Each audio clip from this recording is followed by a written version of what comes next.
A very good evening to everyone. शाम की चाय के साथ 10 इंपॉर्टेंट करंट अफेयर सेशन में आपका स्वागत है। आज दिनांक है 2 मार्च 2021। तो चलिए आज के सभी इंपॉर्टेंट करंट अफेयर्स देख लेते हैं। पहला प्रश्न है, इसरो ने अपने किस रॉकेट का उपयोग करके 19 उपग्रहों को लॉन्च किया है? तो हाल ही में इसरो ने आंध्र प्रदेश में श्रीहरिकोटा के सतीश धवन अंतरिक्ष केंद्र से PSLV C51 को लॉन्च किया है, जिसके अंतर्गत कुल 19 उपग्रहों को प्रक्षेपित किया गया है, जिसमें ब्राजील का एमेजोनिया 1 और 18 अन्य उपग्रह शामिल हैं। इसके साथ ही एक SD सेट भेजा गया है, एक तरह का कार्ड है, जिसमें क्या है, इसमें है श्रीमद् भागवत गीता का डिजिटल स्वरूप यानी ई भागवत गीता भेजी गई है। साथ में इस SD सेट का जो कवर है उस पर हमारे जो वर्तमान प्रधानमंत्री हैं नरेंद्र मोदी, उनकी तस्वीर उकेरी गई है। ठीक है, तो इम्पॉर्टेंट है, सारी डिटेल्स याद रखेंगे। इसके साथ ही याद रखिएगा ये जो उड़ान है PSLV की, यह कौन सी है? 53वीं है। और ये तो आप याद रखेंगे इसे कहाँ से लॉन्च किया गया है। इसे लॉन्च किया गया है सतीश धवन अंतरिक्ष केंद्र से, जो कहाँ स्थित है? आंध्र प्रदेश के श्रीहरिकोटा में। क्लियर हो गया। अब बात करते हैं इसरो की। तो आप जानते हैं इसकी स्थापना हुई थी 15 अगस्त 1969 को।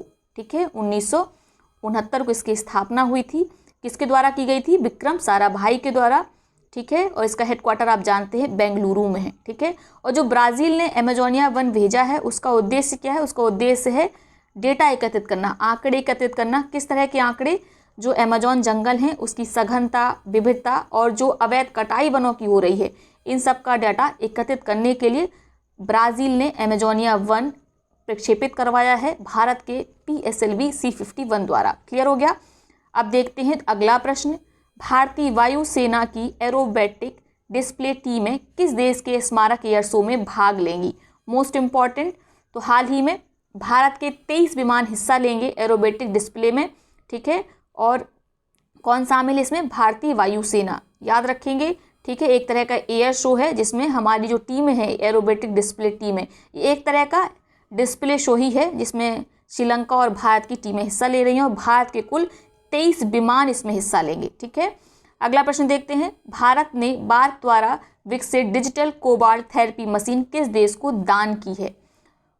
डिजिटल कोबाल्ट थेरेपी मशीन ये किससे संबंधित है? या संबंधित है कैंसर के इलाज से। ठीक है, तो यह दान की है भारत ने मेडागास्कर को। हाल ही में जो मेडागास्कर के सुप्रीम लीडर हैं एंड्री रोजेलिना, इन्होंने इस डिजिटल कोबाल्ट थेरेपी मशीन का उद्घाटन किया, जिसके कारण ये चर्चा में है। तो याद रखेंगे, मोस्ट इंपॉर्टेंट है। ठीक है, संबंधित किससे है ये कोबाल्ट थेरेपी मशीन? कैंसर के इलाज से, कैंसर के ट्रीटमेंट से। अगला प्रश्न देखते हैं। इंस्टाग्राम पर 10 करोड़ फॉलोअर्स वाले दुनिया के एकमात्र क्रिकेटर कौन बन गए हैं? तो ये कोई और नहीं, भारत के विराट कोहली हैं, जिनके इंस्टाग्राम पर कुल 10 करोड़ फॉलोअर्स हो गए हैं और दुनिया के ऐसे एकमात्र क्रिकेटर बन गए हैं। मोस्ट इंपॉर्टेंट, याद रखेंगे।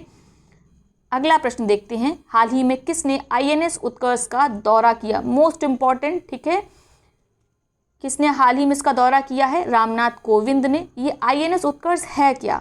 यह क्या है? यह भारतीय सशस्त्र बलों की संयुक्त सेवा अंडमान निकोबार कमान के तहत एक भारतीय नौसेना हवाई स्टेशन है। ठीक है, तो प्रश्न पूछा जा सकता है कि हाल ही में खबरों में रहा INS उत्कर्ष कहाँ पर है? तो उत्तर होगा अंडमान निकोबार में। ठीक है, मोस्ट इंपॉर्टेंट, याद रखना है। अगला प्रश्न है, भारत ने किस देश के साथ हॉटलाइन स्थापित करने की घोषणा की है? तो हाल ही में भारत द्वारा घोषणा की गई है हॉटलाइन स्थापना की। देश कौन सा है? चीन। मोस्ट इंपॉर्टेंट, इसको भी याद रखिएगा। अगला प्रश्न है, सरस आजीविका मेला 2021 को किस मंत्रालय ने लॉन्च किया है? इससे संबंधित कई प्रश्न पूछे जा सकते हैं। इससे संबंधित एक प्रश्न ये पूछा जा सकता है कि सरस आजीविका मेला 2021 का आयोजन कहाँ किया गया? तो उत्तर हो जाएगा आपका नोएडा। ठीक है, कब से कब तक किया गया? तो याद रखिएगा 26 फरवरी से लेके 14 मार्च तक। ठीक है, किसके द्वारा आयोजन किया था? ये भी बहुत इंपॉर्टेंट है। तो वह मंत्रालय है ग्रामीण विकास मंत्रालय। ठीक है, इसके अंतर्गत जो 27 राज्य है वहाँ के 300 से अधिक स्वयं सहायता समूह और शिल्पकारों ने इस सरस आजीविका मेला में हिस्सा लिया। क्लियर हो गया। सारी डिटेल्स याद रखिएगा, मोस्ट इंपॉर्टेंट है ये।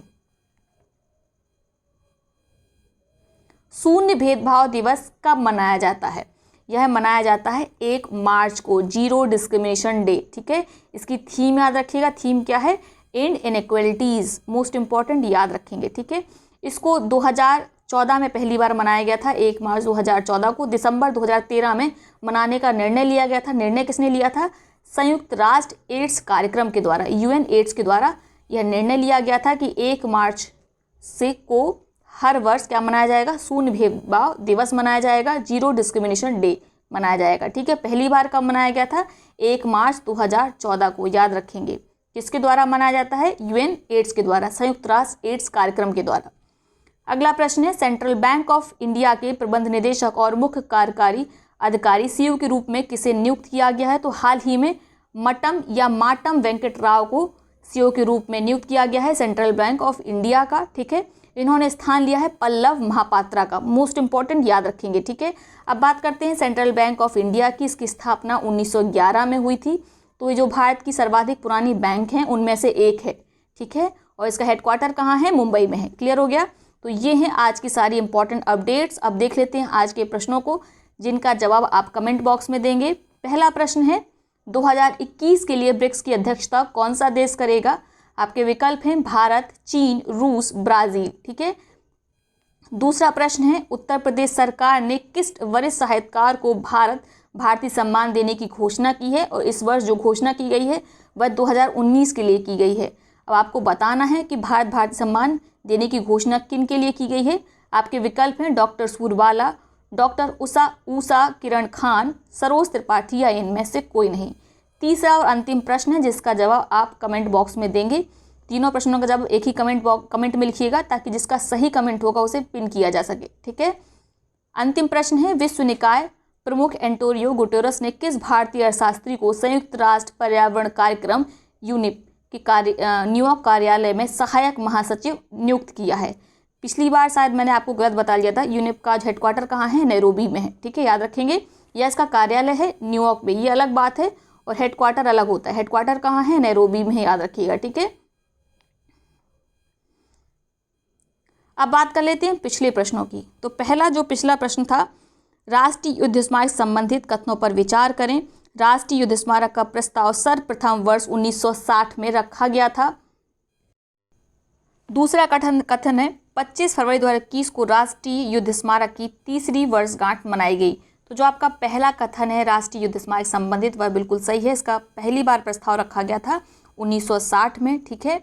उसके बाद बनाने का निर्णय तो अभी हाल में 2015 में लिया गया, और 16 में इसकी नींव रख दी गई थी। जिसमें से जो दूसरा कथन है वह गलत है। इसमें लिखा हुआ है 25 फरवरी 2021 को इसकी 3री वर्षगांठ थी। तीसरी नहीं बल्कि दूसरी थी। ठीक है। इसका उद्घाटन आप जानते हैं 25 फरवरी 2019 को प्रधानमंत्री नरेंद्र मोदी के द्वारा किया गया था। तो 19 से लेके अभी तक कितने 2 ही वर्ष हो रहे हैं। तो याद रखेंगे, मोस्ट इंपॉर्टेंट है। ठीक है।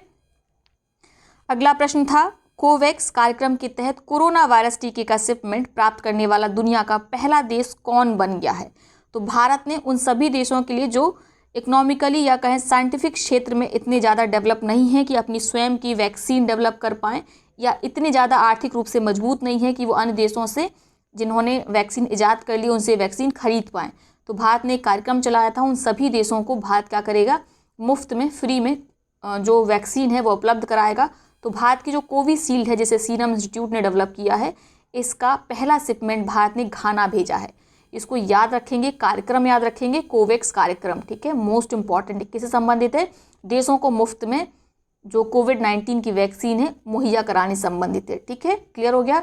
अगला प्रश्न क्या था, अगला नहीं 2 ही प्रश्न पिछली बार पूछे गए थे। तो इन 2 प्रश्नों को आप देख लीजिए। साथ में यदि आपने अभी तक टेलीग्राम चैनल नहीं ज्वाइन की है तो ज्वाइन कर लीजिए, उसका लिंक आपको डिस्क्रिप्शन बॉक्स में मिल जाएगा। टेलीग्राम पर डेली बेसिस में क्विज कराई जाती है। ठीक है, चाहे वो करंट से संबंधित होती है कभी कभी, और कभी कभी जीएस से। ठीक है।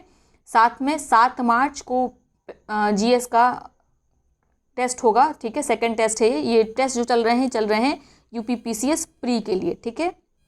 तो यदि आपको टेस्ट देना है और टेस्ट ज्वाइन करना है तो आप मुफ्त में ज्वाइन कर लीजिए। आपको बस टेलीग्राम चैनल ज्वाइन कर लीजिए। साथ में यदि आप आंसर राइटिंग करना चाहते हैं यूपीपीसीएस के मेंस के लिए, तो उसके लिए भी एक बैच चलाया जा रहा है। उसका सारा डिटेल्स आपको ग्रुप में मिल जाएगा। उसके लिए आपको फिर वही करना है, टेलीग्राम चैनल ज्वाइन करनी है। क्लियर हो गया। तो चलिए, आज का वीडियो यदि आपको पसंद आया हो तो वीडियो को लाइक करिएगा। साथ ही अपने मित्र और सहपाठियों के साथ इसे शेयर करना बिल्कुल ना भूलें। बहुत बहुत धन्यवाद।